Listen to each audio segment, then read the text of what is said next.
In the beginning, there was darkness, and then, bang, giving birth to an endless expanding existence of time, space, and matter. Every day, new discoveries are unlocking the mysterious, the mind-blowing, the deadly secrets of a place we call the universe. The destruction of planet Earth. The idea has inspired endless prophecies, predictions, and science fiction stories. One can imagine all kinds of exciting scenarios. Instant vaporization, extreme spaghettification, antimatter devastation. Now, leading experts in the fields of astronomy and astrophysics devise their own plots to destroy the Earth. it would have buildings melting. Matter would turn into goo. Everything that's held together by gravity would disintegrate. It's an explosive way to uncover the extreme science of our planet and the universe. Get set for 10 visions of terrestrial termination.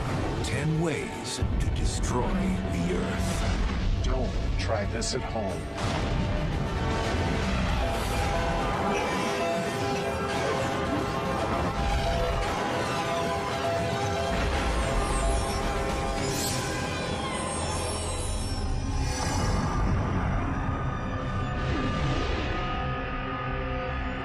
Survival. It's a game our planet plays every day against an aggressive universe. But for 4.5 billion years, the sides have been evenly matched. So the game goes on. There are all kinds of things out there that could kill us, but none of them have managed it. Some threats, like hyper-intense gamma ray bursts from distant galaxies, miss us completely. Other dangers never make it through our invisible barriers. Earth's magnetic field keeps out dangerous charged particles. The ozone layer filters ultraviolet radiation. But even though the cosmos can't figure out how to destroy the Earth, some top scientists have their own ideas. Like Dr. Bruce Betts, an expert on the risks Earth faces from asteroids and other space debris. My favorite way to destroy the Earth in my more maniacal moments, I'd probably go with my roots. Slam a nice-sized object into the Earth. And so our countdown to catastrophe commences with number 10, Smackdown from Space. Slamming things together. It's the monster truck rally of Earth destruction. But Betts knows that smashing the Earth isn't so easy. Nasty impacts cause destruction, but they're not very good at destroying the entire Earth, even though they may wipe out significant amounts of life, like 65 million years ago with the dinosaurs and 70% of the species on Earth. The problem? The dino-dooming asteroid just didn't have enough mass to completely destroy the planet. The asteroid was a little bigger than Mount Everest, which sounds impressive until you step back about 200 miles. If we had a globe that was actually to scale, you wouldn't be able to feel the Himalayas with the tips of your fingers. They look huge to us, but compared to the actual size of the Earth, they're like anthills. We need something at least half the size of the Earth and 1/10 as massive, heading for us at 30 miles a second. Let's try Mars. You could change Mars' orbit, throw it inwards, and lead to the doomsday impact. Even as they approach each other, their own gravities are going to pull each other together in a final death cling. As the red planet fills Earth's skies, enormous tsunamis obliterate islands and coastal cities. Then, things get very bad. If you live on the side of the planet where Mars hits, instant vaporization. The side that doesn't get hit is struck by continent-cracking earthquakes. The heat from the impact turns every forest into an inferno. Molten mountains of Earth and Mars, thrown into space, rain back down in an apocalyptic shower of destruction. An hour after impact, whatever lived on the surface of the Earth is dead. But Earth is so big, 6 billion trillion tons of rock and metal, that even a direct hit from Mars would leave the planet itself damaged, but essentially intact. Really destroying the Earth requires something bigger hitting us, like our sister planet, Venus. You're talking a very similar diameter, and you're talking over 80% of the mass of Earth. So if Venus comes at us and hits the Earth, we're toast. Both worlds shatter. Huge fragments shoot into space.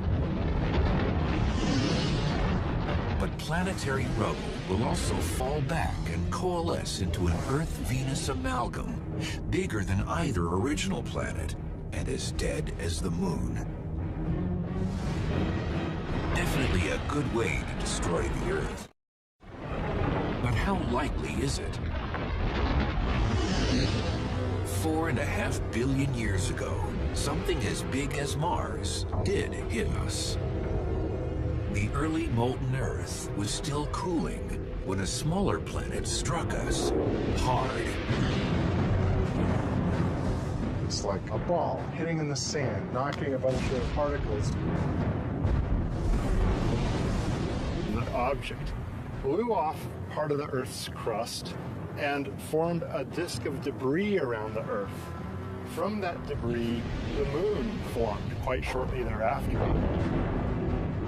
But while planetary impacts are possible, Venus is more than 23 million miles from Earth, and Mars is at least 35 million miles away. So how would you get them from there to here? Planets are normally in very stable orbits. But what if something happened that threw the planet completely out of its normal orbit? Mercury, the innermost planet to the Sun, has a rather elliptical orbit. It's subject to various gravitational perturbations by other planets. Such changes in Mercury's orbit can also indirectly affect the orbits of other planets, and in particular, Mars could take on a trajectory that could someday intersect the orbit of the Earth.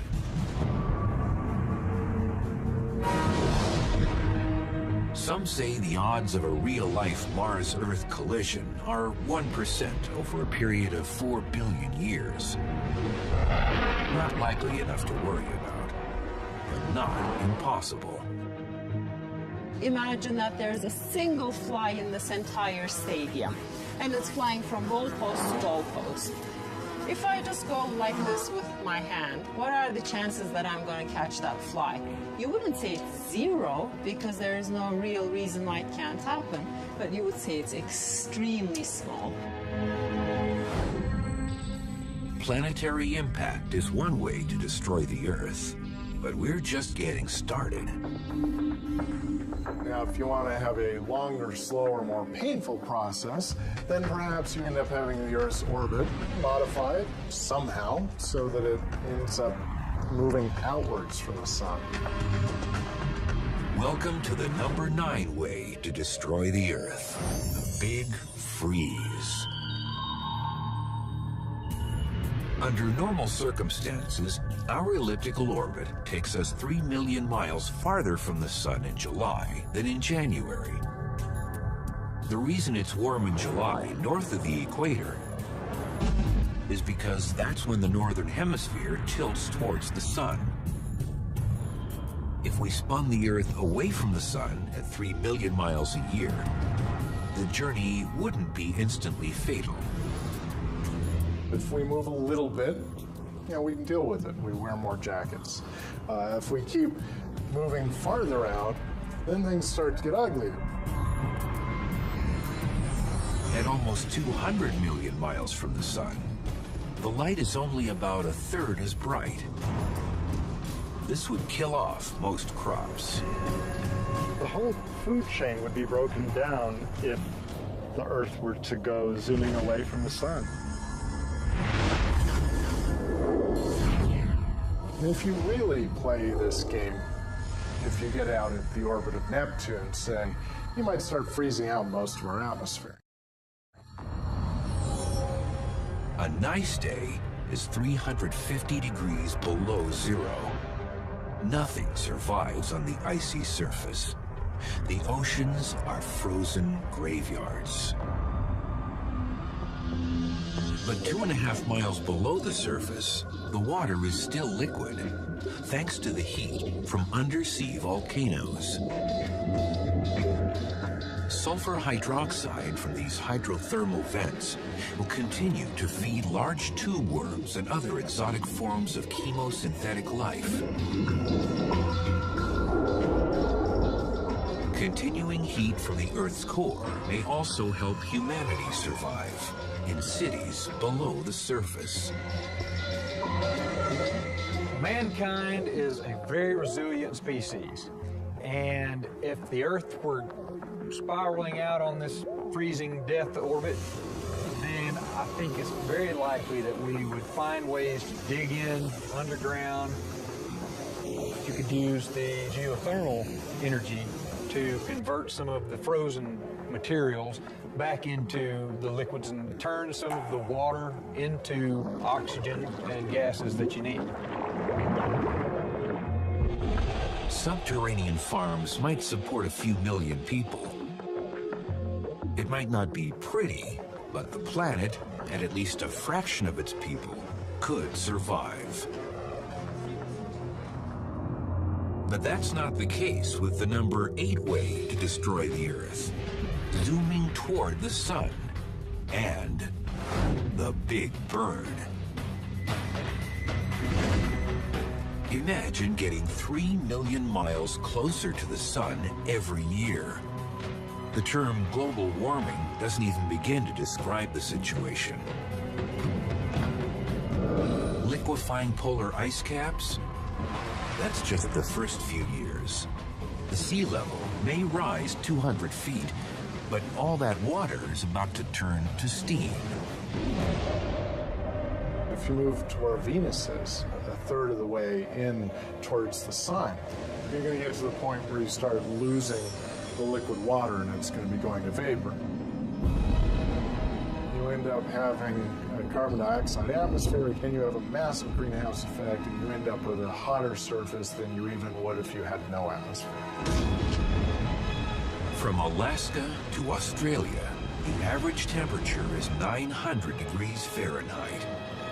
All complex life is dead, and the planet itself is headed for a final plunge into the nuclear heart of the sun.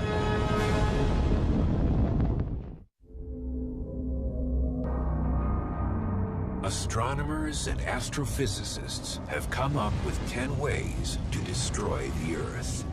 And after being smashed and slowly frozen, the planet's on a death spiral into the sun in the number 8 way to destroy the Earth, The Big Burn.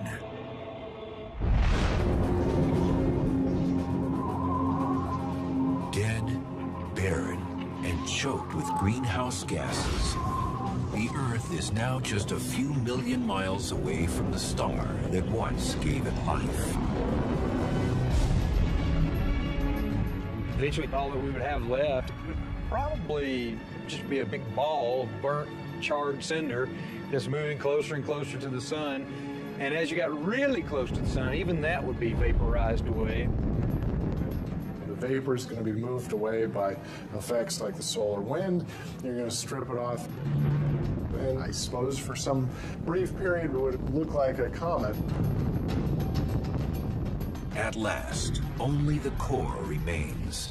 A 4,300-mile-wide ball of iron, nickel, and radioactive metals, as hot as the sun's surface, but 2 million times smaller.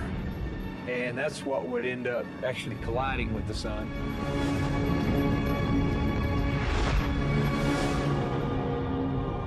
And the sun probably wouldn't even hiccup or cough. To change our orbit so fatally would probably take nothing less than a runaway sun from many light years away, disrupting the gravity of the entire solar system. The chances that a star will come by sufficiently close and do that are very, very small. But it's not inconceivable that sometime in the next few billion years that will happen. Disrupting the Earth's solar orbit means a long, drawn-out death. But stopping its rotation would be a very violent end. That's the number 7 way to destroy the Earth, stopping the spin. If you stop the Earth, but not the objects that are standing around on the Earth, those objects would keep on going. So, for example, you would get thrown at a wall at a really high speed.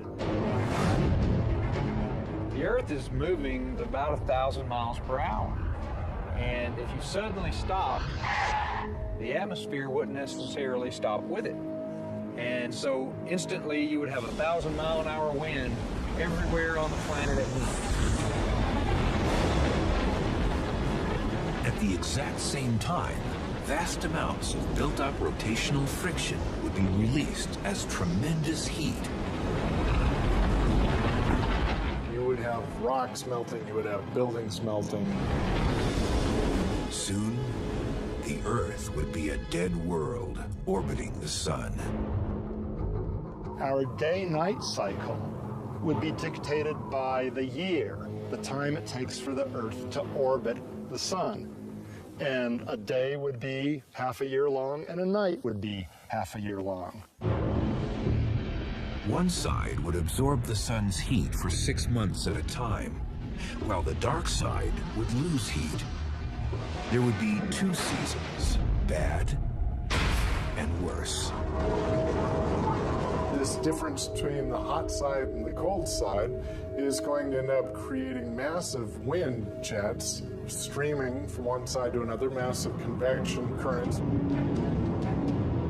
From pole to pole, the shadow area between the light and dark sides would be filled with massive cyclones. As the Earth moves around the sun, the 2 12,000-mile bands of extreme weather would churn across the globe. So every 6 months, every spot on the Earth will have a cyclone season. Basically, big old hanging mess. It's a mess that's hard to engineer in reality. You might imagine it happening if something were to collide with the Earth in just the right way, in such a way that balances the tendency of the Earth to rotate and so on. That collision would have so much energy that the stopping of the Earth wouldn't be our main concern. As awful as stopping the Earth's rotation might be, it at least leaves our planet as a member of the solar system. But there are dangerous forces out in space that can remove every physical trace of Earth. Like the ultra-dense remnants of collapsed stars called black holes. A black hole's greatest area of danger is its event horizon, a gravitational point of no return. If something is crossing it, there is no way that it can go back out. It sucks the space-time around it towards itself, so that matter just present in that space-time also gets sucked into the black hole. A typical stellar mass black hole weighs in at around 5 to 10 times the mass of the Sun. Putting something like that next to the Earth would certainly destroy the planet. But let's make it more interesting. What if the Earth were between two black holes? With two black holes, you'd have double the fun. And that's the number 6 way to destroy the Earth. Torn between two black holes. One of the black holes would pull on the near side of the Earth more than on the center, stretching it out. It would also pull on the center more than on the far side, stretching it out as well. The other oppositely directed black hole would do the same thing. The black holes wrench the Earth's crust, lifting tectonic plates and distorting the semi-solid lithosphere below. Molten magma triggers apocalyptic volcanic eruptions, and the black holes keep most of the ash and dust from falling back to Earth. In the oceans, huge tides rise and never fall. As parts of the planet fall into the black holes, matter and gases turn into deadly energy. The stuff falling into the black hole will be bursting out X-rays, and these X-rays would flood the planet and kill everybody pretty quickly. Meanwhile, Earth is being stretched to its breaking point. They would be stretching the Earth in opposite directions, and it would be like that famous business of tying horses to the forelimbs of someone, tearing them apart. Will the stretched out planet forever link the black holes? Or will it snap in half?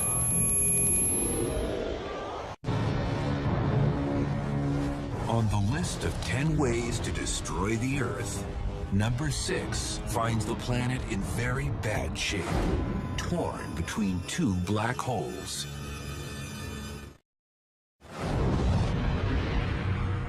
It's a gravitational tug-of-war, with Earth as a rope that can't withstand the strain.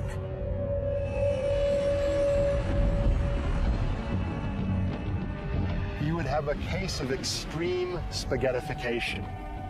Earth would be pulled in each direction, stretched in two directions toward both black holes, and eventually ripped apart.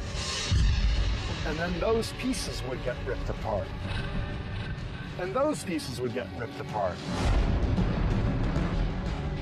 After the last spaghetti strands of Earth are violently sucked into the event horizons, the two black holes will be bookends on the empty shelf where Earth once stood.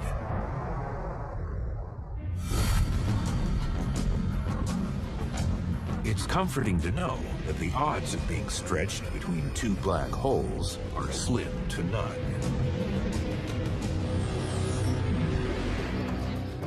But physicist and science fiction author Travis Taylor, who's written several books on real and imaginary threats from outer space, has another idea involving destructive black holes. If I wanted to destroy the Earth, my favorite is that we trap a black hole in the core and eat the Earth away. So I would like to be on a spaceship way away to watch it collapse on itself. And that's the number 5 way to destroy the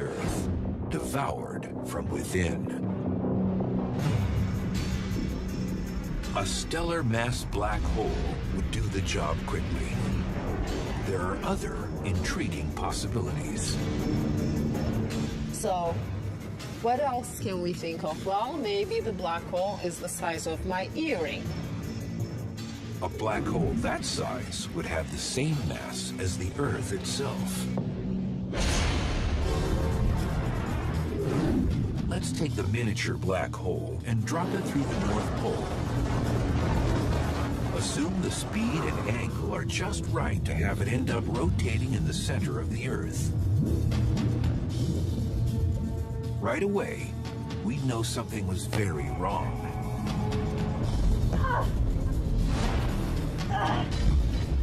If you have somehow managed to get an Earth mass black hole at the center of the Earth, then on the surface of the Earth, we would suddenly feel twice the effect of gravity. All of a sudden, a ball would drop much faster. All of us are going to start hunching down.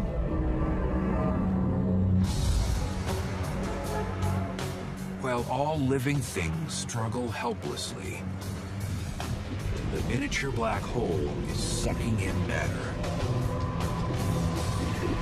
The more it eats, the closer Earth comes to doomsday. As it's pulling the material in, all the material above it is going to be collapsing. So we will be having enormously massive earthquakes going on, shifts in the crust. There'd be new volcanoes because new places where the magma can pop out or would appear due to this black hole.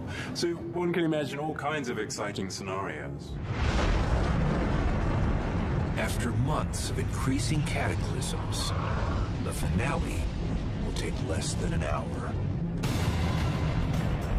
The Earth will start to collapse on itself, and then that part would be eaten by the black hole too.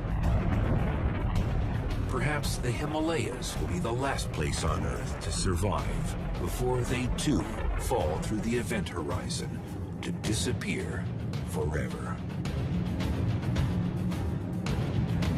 If you were up in a spaceship and watching it, it would probably look like you took an eggshell and somehow crushed it from the inside out. If you could attach a string at every point to the inside of the eggshell and yank it all at once, you'd see it just immediately collapse on itself.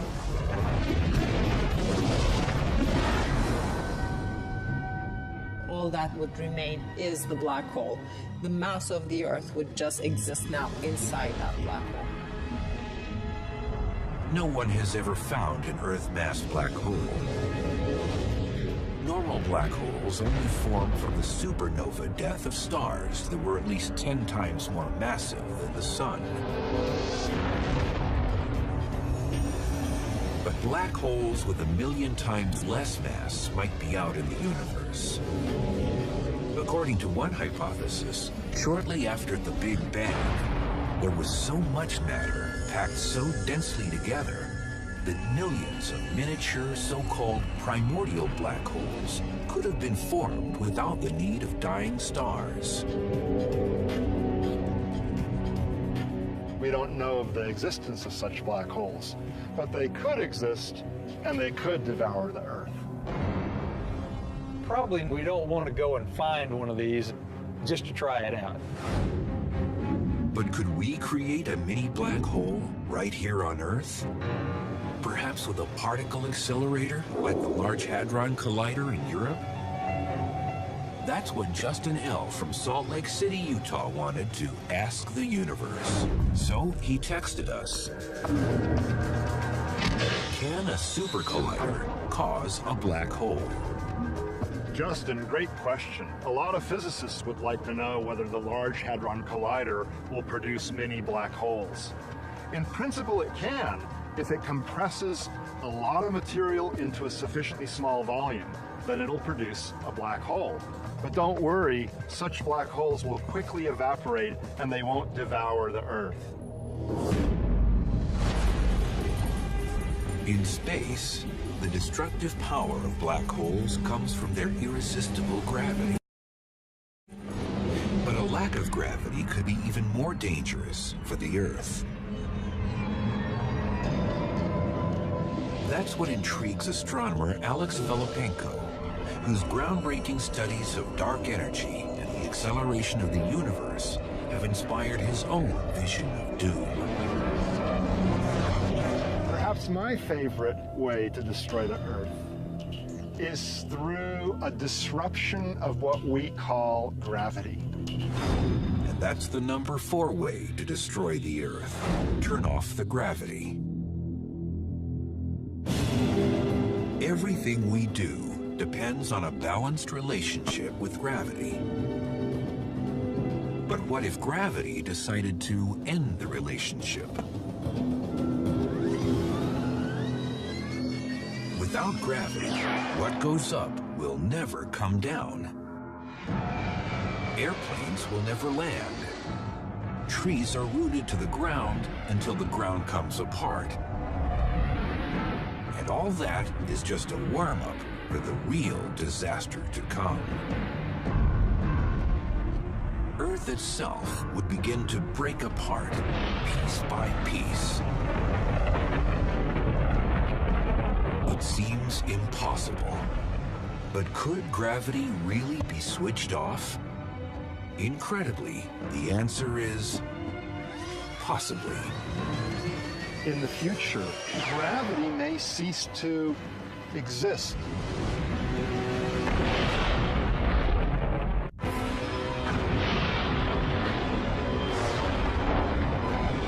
Of the 10 ways to destroy the Earth cooked up by astronomers and astrophysicists, one of the most incredible is number 4, turn off the gravity. Today, gravity is one of 4 basic forces. Along with electromagnetism, the strong nuclear force that holds atomic nuclei together, and the weak nuclear force that's the source of radioactivity. But at the time of the Big Bang, instead of 4 fundamental forces, there may have only been 2. When the universe was a tiny fraction of a second old, the strong nuclear force was unified with what's called the electroweak force, an amalgam of electromagnetism and the weak nuclear force.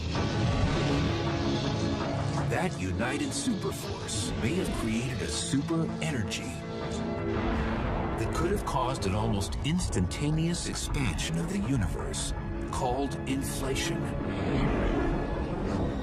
It became monstrously big in a very short amount of time. But in a minuscule fraction of a second after the Big Bang, inflation stopped as the forces broke up.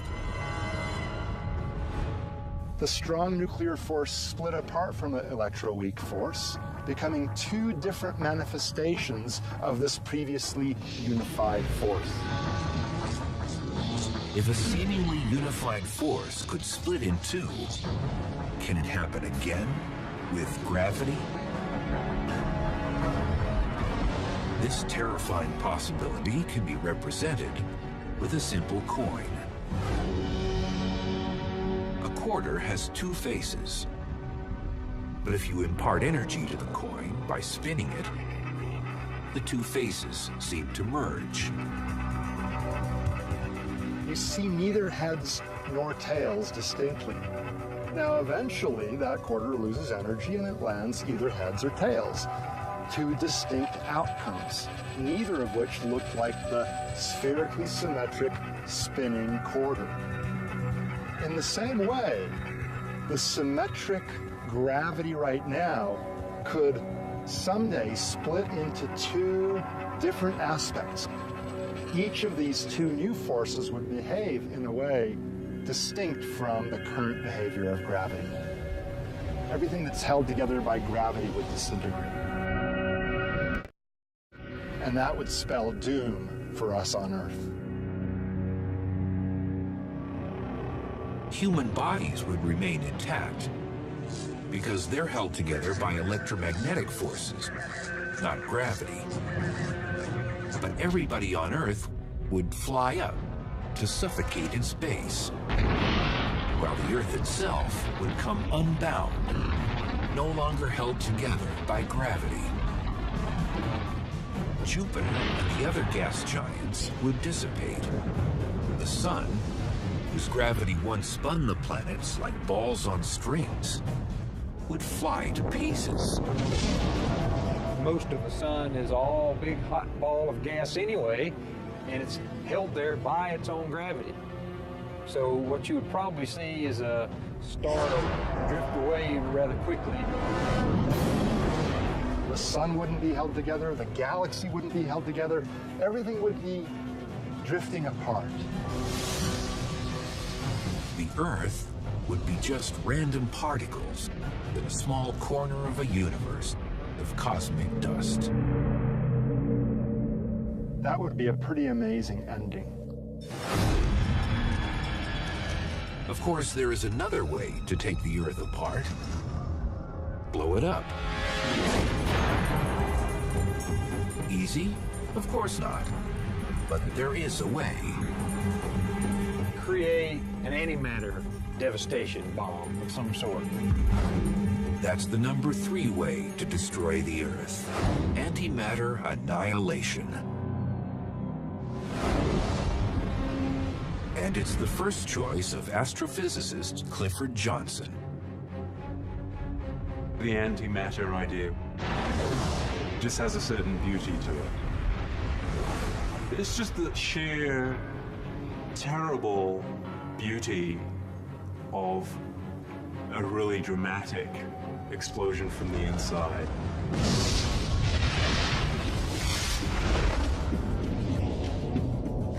Antimatter is just like matter, only the opposite.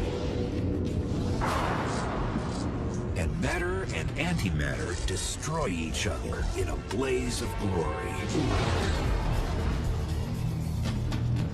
So basically, this is Einstein's equals mc squared in action. You can take this matter and antimatter and combine it together and release pure energy. Just 1 pound of antimatter, annihilating 1 pound of matter, would pack 44 megatons of explosive punch.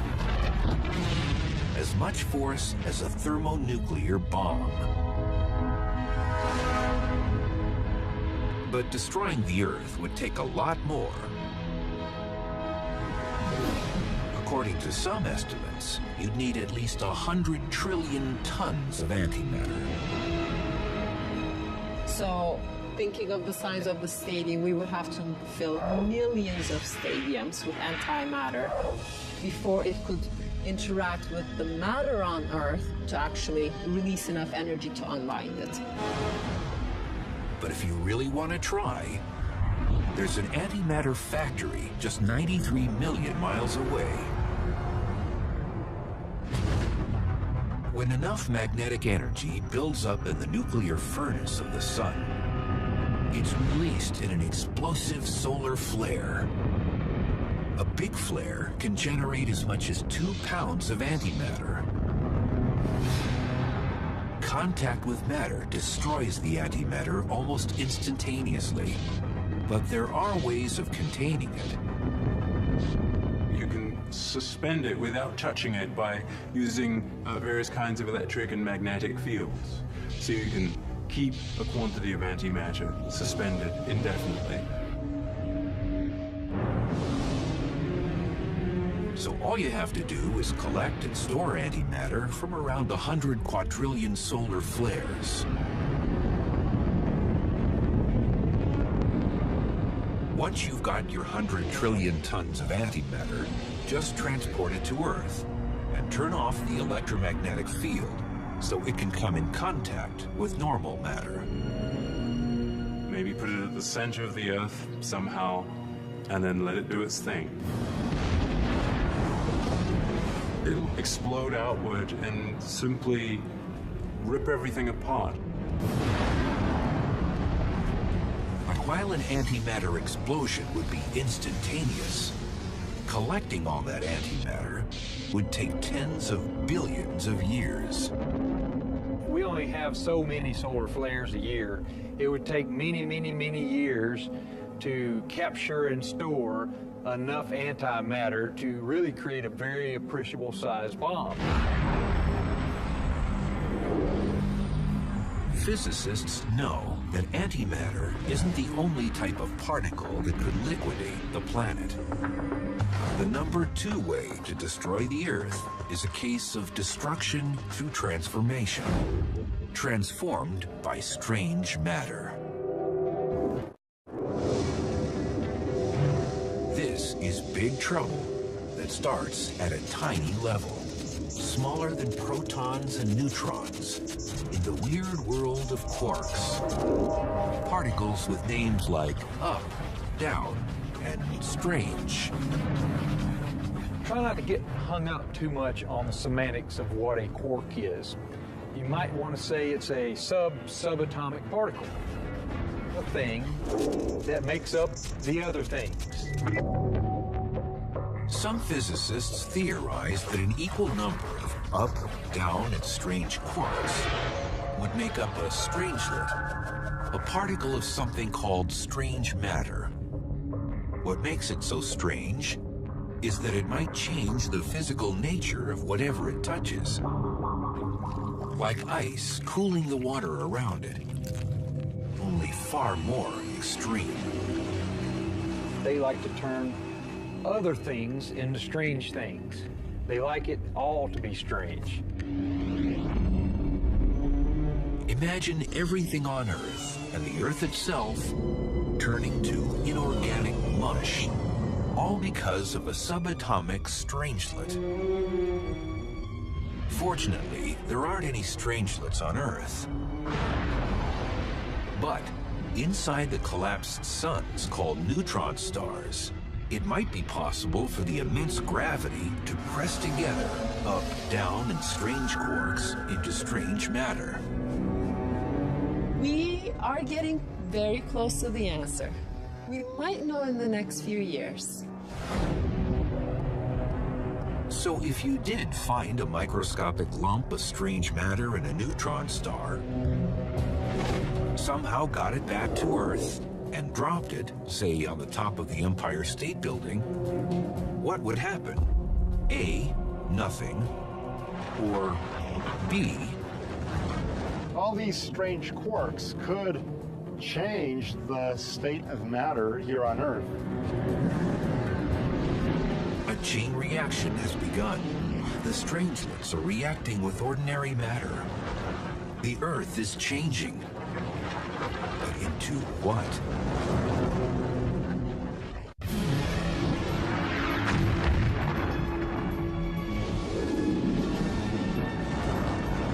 On the list of 10 ways to destroy the Earth, number 2 is perhaps the strangest of all. Transformed by strange matter. If you wanted to convert the entire planet into a big bunch of strange quarks, all you would need to do is put a few strange quarks here and there, then the Earth would start turning itself strange. Even more strange than it is. Strange matter, a lump of quark material called strangelets, has been let loose on Earth. And an astonishing event happens.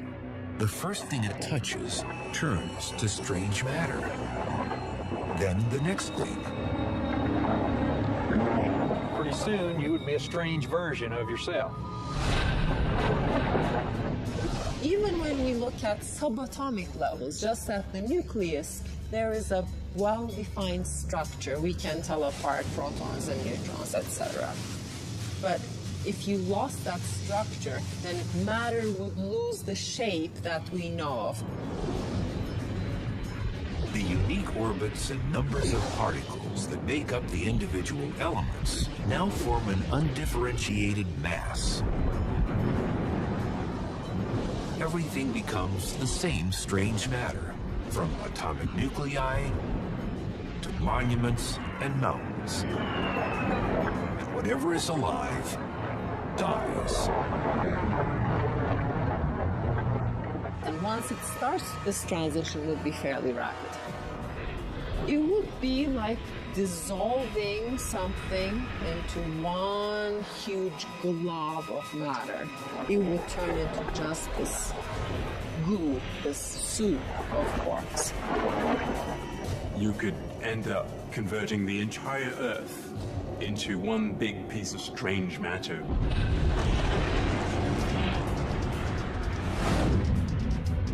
Primordial black holes, the end of gravity, antimatter, and strange matter. Does theoretical physics have an even more bizarre way to destroy the Earth? Yes. In fact, astrophysicist Ferial Ozel is ready to obliterate the Earth, along with the entire fabric of reality. My favorite way of blowing up the Earth would have to be some kind of huge phase transition in the universe. And this would just take us into another state.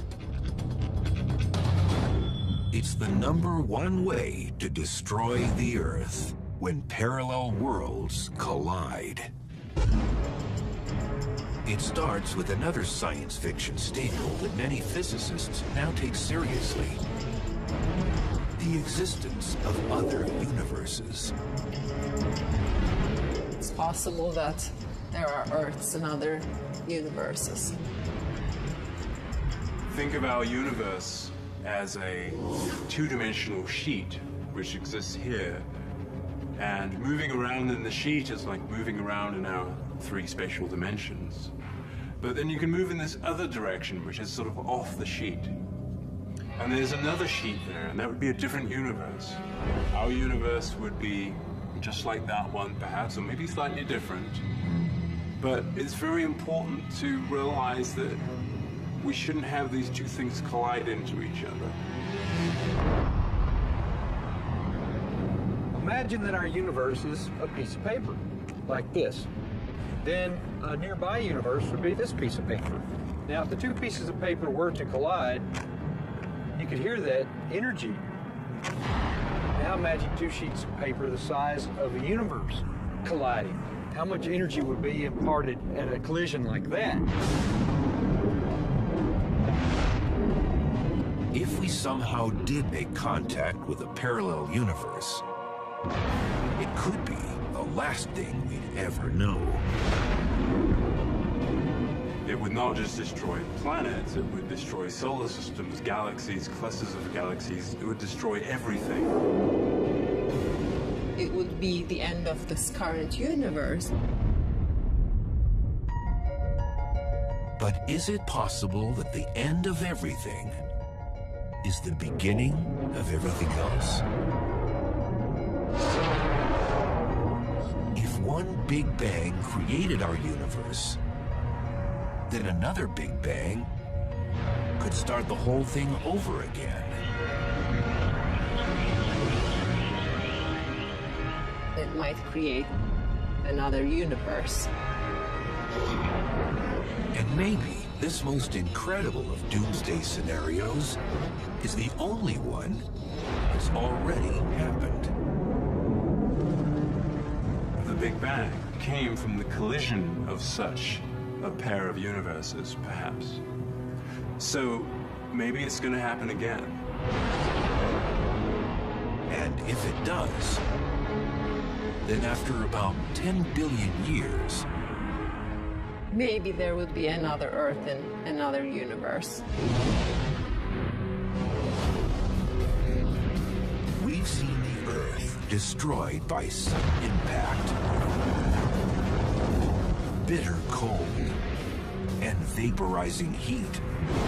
It's been stopped in its rotation, transformed by strange matter, spaghettified and swallowed by black holes, disintegrated and blown up. At least in theory. In reality, the odds are that the world will keep spinning for billions of years. But there is so much in the universe we can neither know nor predict. A whole new Earth in a whole new universe. That could be a totally different place, even with different physical laws. That means we get to think of 10 new ways to destroy the Earth.